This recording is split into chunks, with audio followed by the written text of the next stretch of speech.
Tonight, what the Liberals' new holiday break from the GST means for you.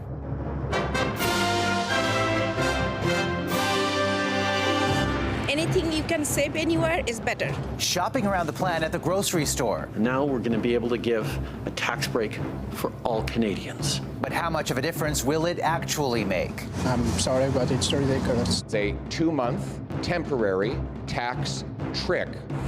Wanted for alleged crimes against humanity. Israel will not recognize the validity of this decision. International arrest warrants for Israel's prime minister, his former defense minister, and the military chief of Hamas. What Canada is saying about the charges. Also, a family's warning about a troubling rise in lung infections. You think it's just a cough. You don't think that it could be pneumonia. Plus, Donald Trump's embattled pick for Attorney General drops out of consideration. Holy I didn't see that coming. And a heroic reunion decades in the making. He let out a big blast of air. That was the last time I saw Michael until about 3 weeks ago. One man's mission to find the stranger who saved him as a boy. I was so grateful.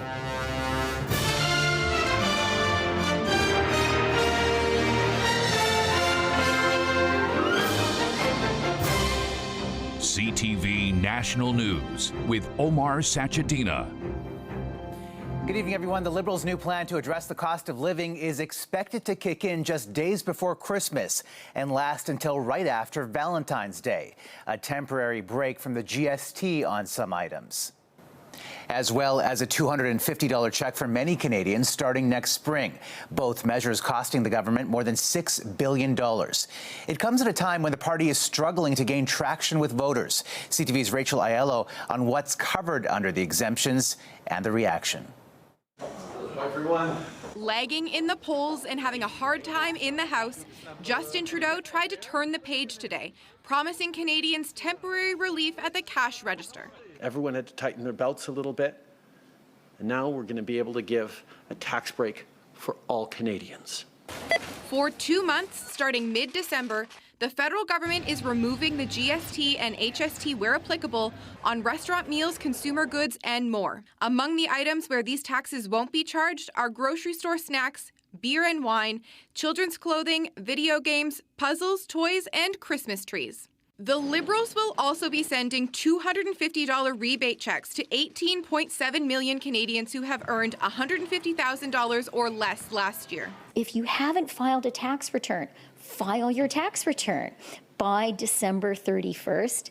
That will make it possible for us to send you that check. The measures are estimated to cost the government more than $6 billion and will require legislation.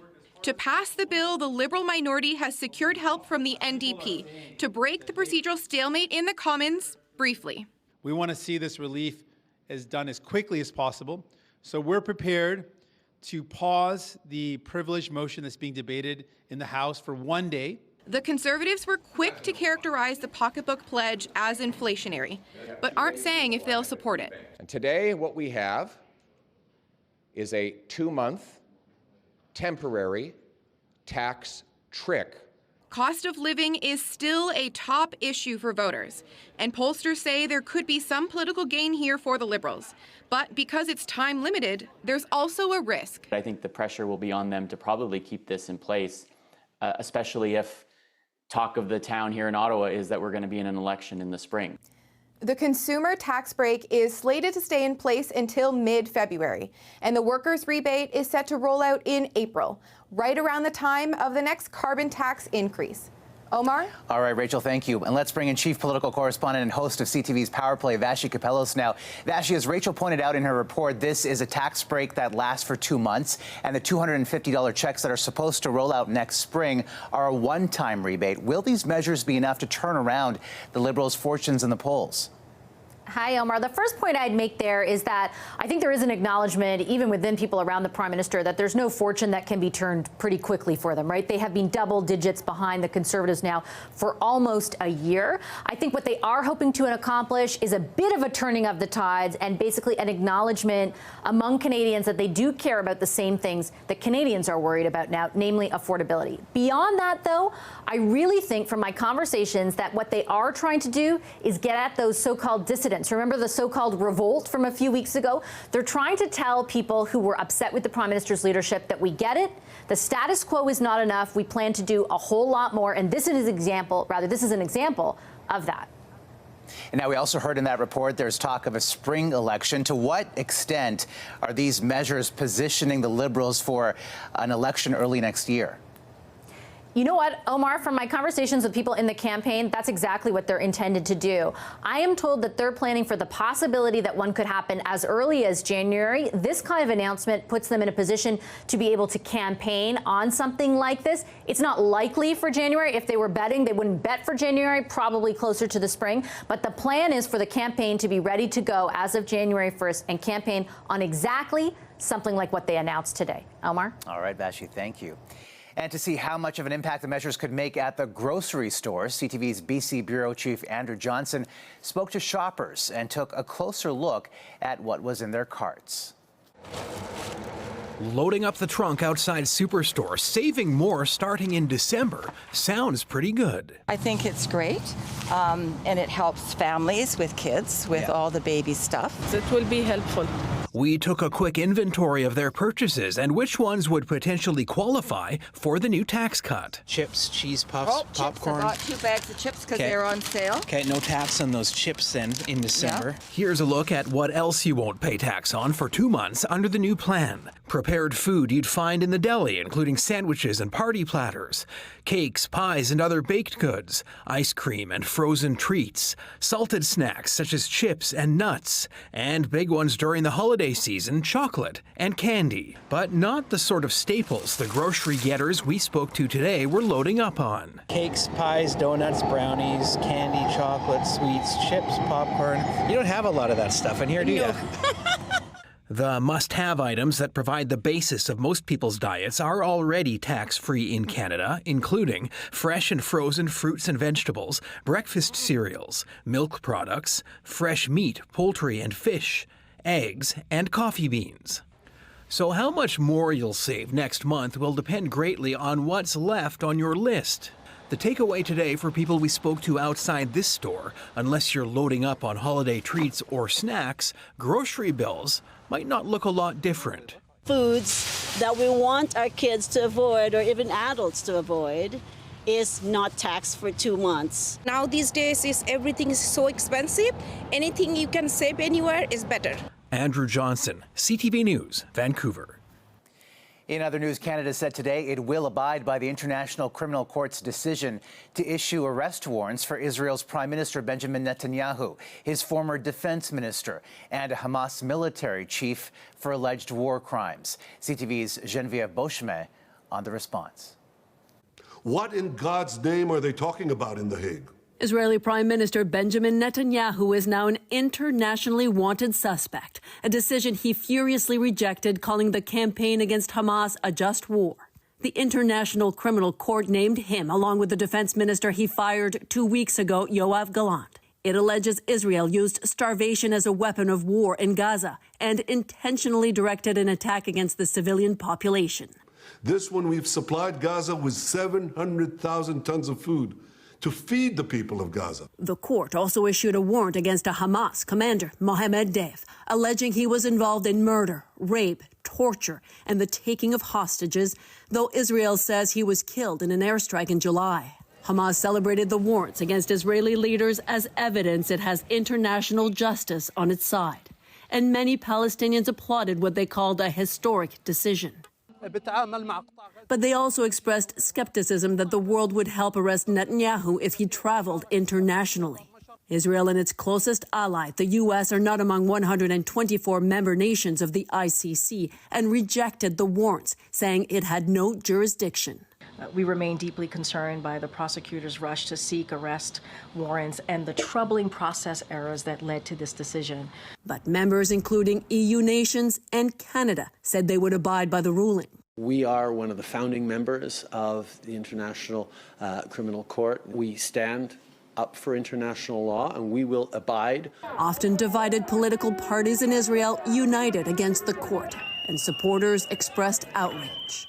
An arrest warrant against our Prime Minister, the only person in the Middle East that's really leading to fight terror.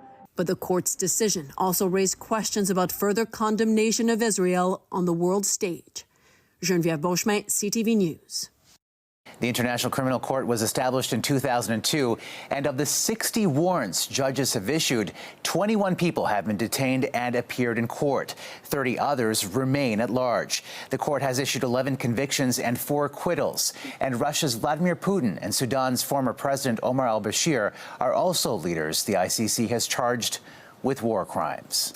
And in a televised address today, Putin said he authorized a new intermediate-range ballistic missile at Ukraine in response to British and American-made missiles Kyiv launched towards Russia. It's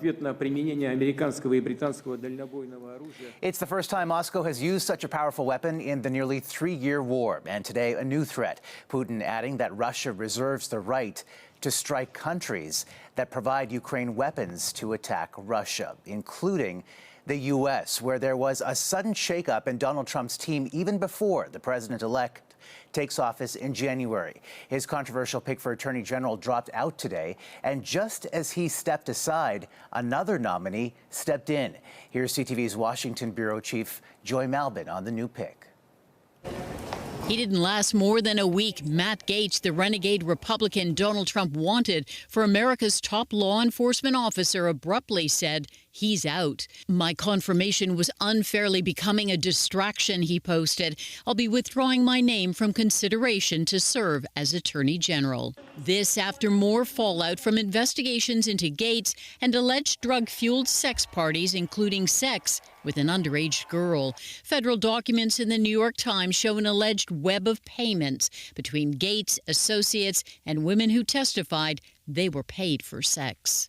Gaetz has long denied any wrongdoing, but his nomination became toxic, and he didn't have the votes, even among Republicans. I know enough people that were a hell no in the conference to know that the path would have been very, very difficult. Holy I didn't see that coming. Now that Gaetz isn't in Congress or a cabinet pick, he dodges that ethics investigation. I think that this should end the discussion of whether or not the ethics committee should continue. President of the United States. Up on Capitol Hill, another troubled Trump pick for Defense Secretary Fox News host Pete Hegseth, a decorated war veteran who Trump likes, appealing for Senate support, but dogged by troubling new details in a 2017 California police report. A woman claims Hegseth raped her, took her phone, blocked the door, and she remembers saying no a lot. The matter was fully investigated, and I was completely cleared, and that's where I'm going to leave it. Hegseth was not charged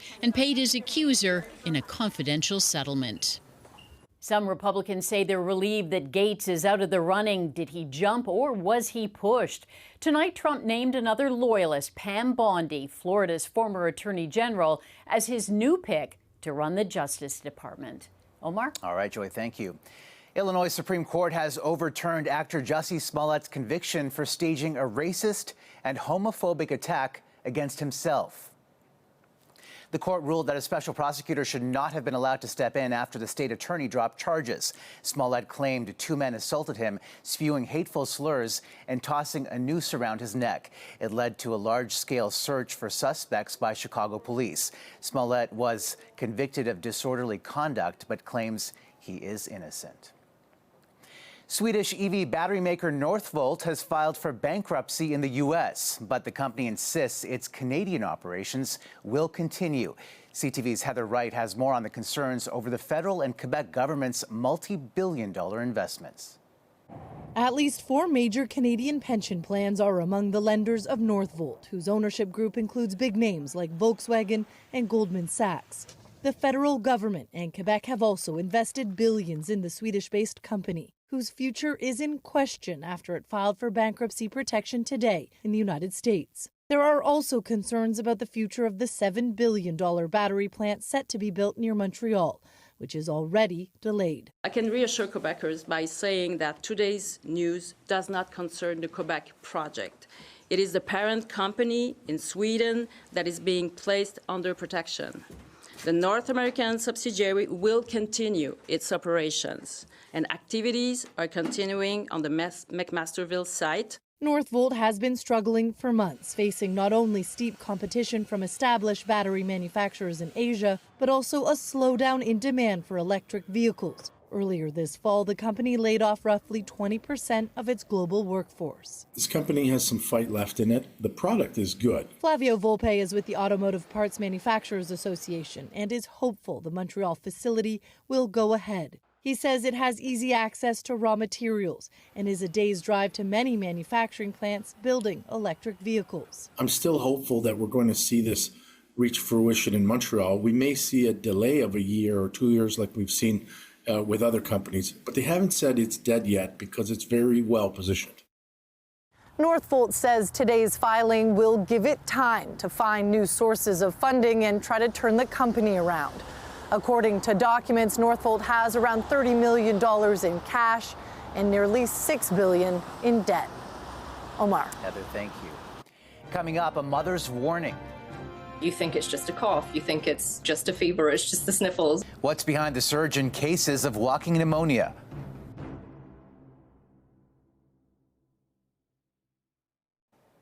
A Toronto woman has been charged in what police are calling a suspicious death of her 4-month-old baby. Saw the kid, I knew the dad, and it really got to me. Emotionally, I'm drained. Police were called to this apartment building yesterday after the father reported his son was missing. He was rushed to hospital with critical injuries, but later succumbed to his injuries. A cause of death has not been provided. The 30-year-old mother has been charged with failure to provide the necessities of life. Another Ontario mother is sharing her son's troubling experience with walking pneumonia tonight as medical experts warn cases of the disease are on the rise. CTV's Sarah Plowman on the advice to parents. 11-year-old Aston's cough wouldn't fade. It got worse. It was kind of like a barking cough. Like it didn't sound good. A chest x-ray revealed he had walking pneumonia, a respiratory infection caused by the bacteria Mycoplasma pneumoniae. Soon his younger brother was sick too. You think it's just a cough. You think it's just a fever. It's just the sniffles. It's just, it's just a flu or something. You don't think that it could be pneumonia. Walking pneumonia gets its name from how patients feel. You'll be sick, you won't feel great, but you'll still be functional and walking around, but kind of tired and have that cough. Cases have climbed this year in Canada and the U.S., where the Centers for Disease Control notes they've especially seen an uptick in cases among young children. At the IWK Health Centre in Halifax, there's been 147 cases this year, 13 times more than last year. Doctors in Quebec, Ontario, and BC are also reporting an increase. A lot of these viruses and bacteria, so Mycoplasma is a bacteria, they come in waves. Doctors point out how during COVID, kids were at home and wearing masks, which meant low rates of Mycoplasma. The kids are back at school, they're taking off their masks, they're going to Taylor Swift concerts, etc. There's a lot more mixing going on. It's spread through coughs and sneezes, can look like a sore throat, fever, or a slowly worsening cough. I think the first thing is not to sound an alarm that people have to freak out. Mild disease will get better without any treatment. Dr. Rubin urges people to seek medical care if they have a persistent cough, fever, or have difficulty breathing. These two got better thanks to antibiotics. Doctors say the incubation period for walking pneumonia can be quite long. A person can be exposed to it and not show symptoms until a month later. Sarah Plowman, CTV News, Fredericton. Still ahead, coming back to life. I am safe. A dad who faked his death resurfaces.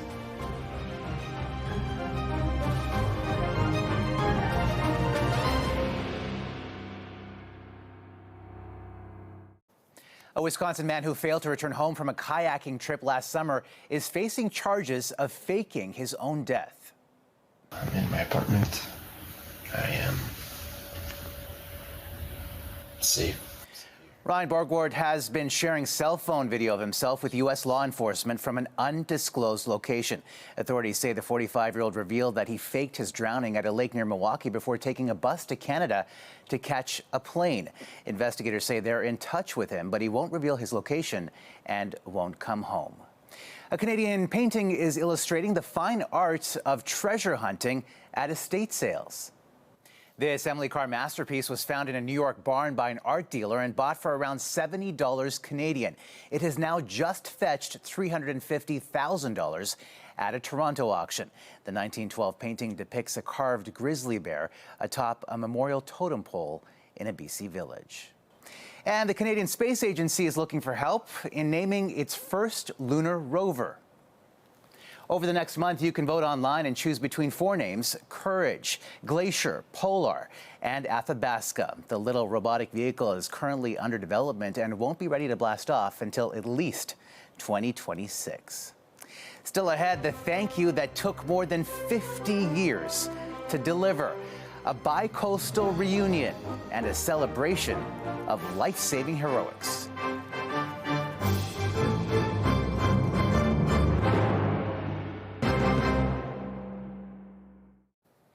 We leave you tonight with a story of a Vancouver Island man who finally got the chance to meet the Good Samaritan whose heroic actions saved his life when he was just a boy. Here's CTV's Adam Sawatsky. After driving near the water that winter day, Brian Lavery thought he saw a dog splashing in the ice. And so I looked back and I just saw these little arms and legs going. Without thinking, Brian raced into the frigid water, so far it reached his chest, and found a small child floating face down. It was traumatic because I was afraid that when he stopped moving, that something terrible had happened.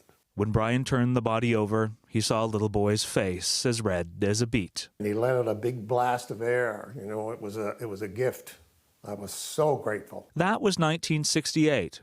Brian was barely 18, and the boy he saved, Michael Pickup, had just turned 2. And that was the last time I saw Michael until about 3 weeks ago.